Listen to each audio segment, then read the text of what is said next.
ટિકૈતની નેતાગીરીની તો પગડી જ ઉછળી ગઈ. ટિકૈતના કરેલા કર્મનું ફળ.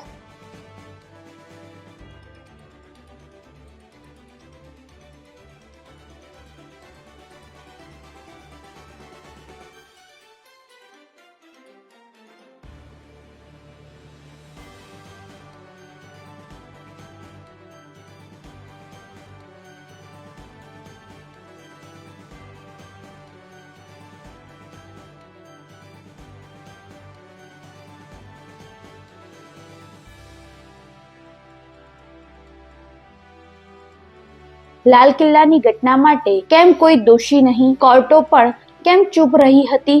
ટિકૈતની નેતાગીરીની તો પગડી જ ઉછળી ગઈ. ટિકૈતના કરેલા કર્મનું ફળ.